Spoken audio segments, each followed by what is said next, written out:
Class 8 Science Chapter 11 Force and Pressure, and in this video we will discuss about types of forces, contact forces and non-contact forces. First come to contact forces.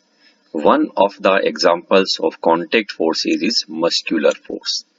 The force resulting due to the action of muscles is known as the muscular force.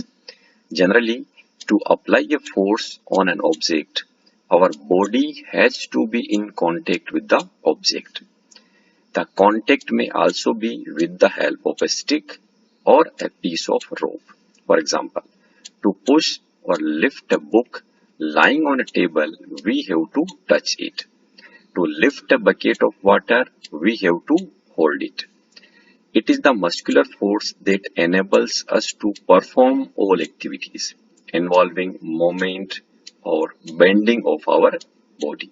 You can see this diagram like carrying books, walking, lifting weight, holding a bucket.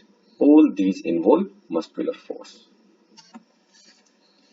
Animals also make use of muscular force to carry out their physical activities and other tasks. Animals like bullocks, horses, donkeys, and camels are also used to perform various tasks for us. In performing these tasks, they use muscular force. Since muscular force can be applied only when it is in contact with an object, that's why it is also called a contact force, or this is one of the example of contact force. You can see it is animals using their muscular force to carry the load or to carry the cart. Now, another example of contact force is friction. Let us see some examples. A ball rolling along the ground gradually slows down and finally comes to rest. When we stop pedaling a bicycle, it gradually slows down and finally comes to a stop. In the same way, a car or a scooter also comes to rest once its engine is switched off. Similarly, a boat comes to rest if we stop rowing it. The force responsible for changing the state of motion of objects in all these examples is the force of friction. The force of friction always acts on all the moving objects, and its direction is always opposite to the direction of motion. Since the force of friction arises due to contact between surfaces, it is also an example of a contact force. Now let us see non-contact forces. First example of non-contact forces is magnetic force. One activity is there. Take a pair of bar magnets. You are familiar with this bar magnets. Such type of magnet is known as bar magnet. Place the longer side of one of the magnets over 3 round-shaped pencils or wooden rollers. You can see this one. This one bar magnet is placed over the round-shaped pencils. Now bring one end of the other magnet near the end of the magnet placed on the rollers and observe. It is this another magnet, and any end of this magnet we will bring near to this one. Again, remember, don't touch, only bring near to this magnet. You will observe that this one and this one both are opposite poles. That's why they attract each other. But this magnet is in our hand. That's why this will not move. But this can move towards this side. Okay. Next, bring the other end of the magnet near the same end of the magnet placed on the rollers. Now, again, we will not change the position of this magnet, but we change the position or direction of the magnet which is in our hand. Now, the same poles facing to each other. Okay, and this we are holding. That's why there is no moment. But same poles, as we have discussed, they repel each other. That's why this magnet will move in this direction. Okay. The magnet on the rollers begin to move when the other magnet is brought near it in both the cases. poles of two magnets repel each other and unlike poles attract each other. Attraction or repulsion between objects can also be seen as another form of pull or push.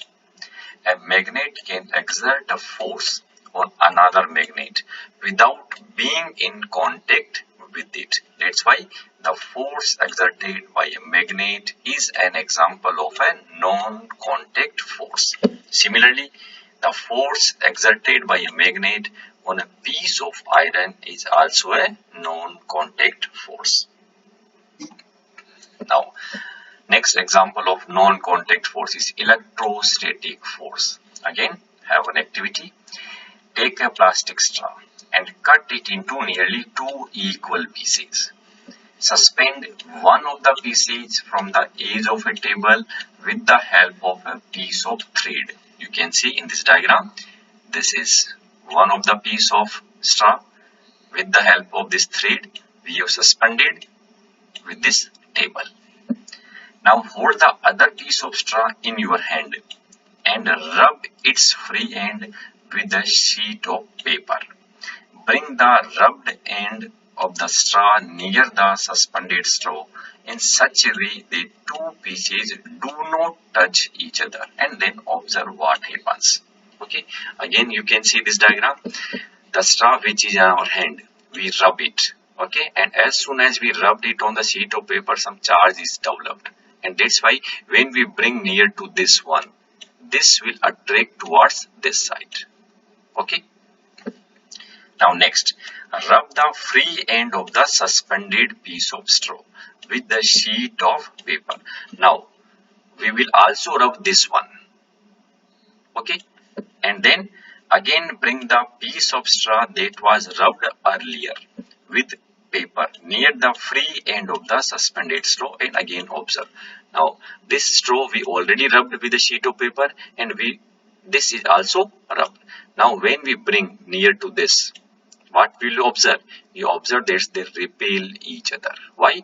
Because when both straws are rubbed, same charges are developed, and as we know, same charges repel each other. That's why we can say a straw rubbed with paper attracts another straw, but repels if it has also been rubbed with a sheet of paper. A straw have acquired electrostatic charge after it has been rubbed with a sheet of paper. Such a straw is an example of a charged body, and the force exerted by a charged body on another charged or uncharged body is known as electrostatic force. This force comes into play even when the bodies are not in contact. So it is the example of a non-contact force. Now one more example of non-contact force is, it is gravitational force. Again, some common experiences. A coin or a pen falls to the ground when it slips off your hand. Leaves and fruits also fall to the ground when they get detached from the plant. Why? Why all these things fall to the ground? Objects or things fall towards the earth because it pulls them. This it stands for earth. Earth pulls them. Okay, and this force of earth called the force of gravity or just gravity. This is an attractive force. The force of gravity acts on all objects. The force of gravity acts on all of us all the time without our being aware of it. Water begins to flow towards the ground as soon as we open a tap. Water in rivers flows downward due to the force of gravity. Gravity is not a property of Earth alone. Okay. In fact, every object in the universe, even you, me, animals, stone, every object, whether small or large, exerts a force on every other object, and this force is known as gravitational force. Okay student, we have discussed about the different type of forces. Thank you. Subscribe my channel to get the new videos of this chapter, and in the next video we will discuss about pressure.